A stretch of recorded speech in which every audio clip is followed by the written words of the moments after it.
Seria Regăsirea puterii interioare. Capitolul Când îți regăsești puterea interioară. Episodul 3. Când alegi conștient oamenii din viața ta. Pentru mult timp, relațiile nu au fost o alegere conștientă.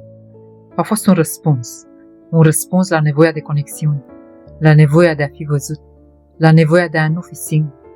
Și în acest spațiu ai permis prezențe care nu erau aliniate, ai permis comportamente care te răneau, ai permis dinamici în care te pierdeai încercând să rămâi.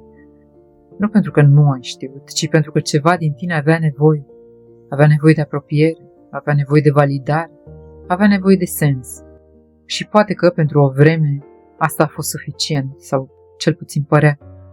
Dar apoi încet începe să apară claritate, nu brusc, nu printr-o decizie radicală, ci prin acumulare, prin toate momentele în care ai simțit că nu ești bine, dar ai rămas, prin toate situațiile în care ai explicat prea mult, dar nu ai fost înțeles, prin toate dățile în care ai oferit, dar nu ai fost întâlnit.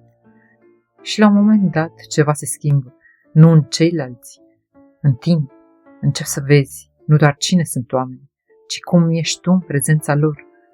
Și aceasta este schimbarea esențială, pentru că nu mai alegi doar în funcție de cine sunt ei, alegi în funcție de cum te simți tu când ești cu ei.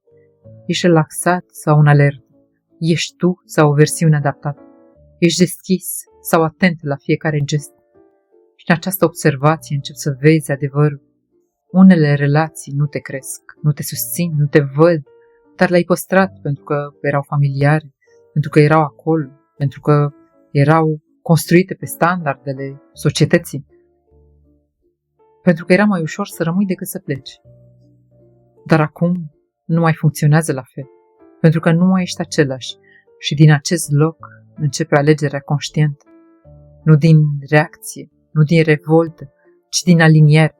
Nu mai alegi oameni pentru că te aleg, nu mai alegi oameni pentru că există atracție, nu mai alegi oameni pentru că ar putea deveni, nu mai alegi oameni pentru că dau bine.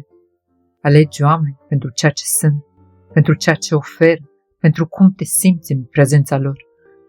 Și poate pentru prima dată începi să vezi că nu toate conexiunile merită continuate, nu toate relațiile trebuie păstrate, nu toți oamenii trebuie să rămână, nu din lipsă de iubire, ci din respect pentru tine. Și poate că aceasta este una dintre cele mai dificile tranziții, pentru că implică pierdere, uneori de oameni, alteori de dinamici, alteori de versiuni ale tale. Dar ceea ce câștigi este diferit. Spațiu în care nu mai trebuie să te explici, spațiu în care nu mai trebuie să te ajustezi, spațiu în care poți fi tu. Și în acest spațiu relațiile se schimbă, nu devin mai multe, devin mai puține, dar mai reale, mai aliniate, mai liniștite, pentru că nu mai sunt construite din nevoie, sunt construite din alegeri.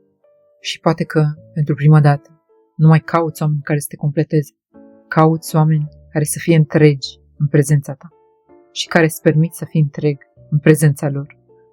Și în acest loc, relațiile nu mai sunt un spațiu în care te pierzi, devin un spațiu în care te regăsești.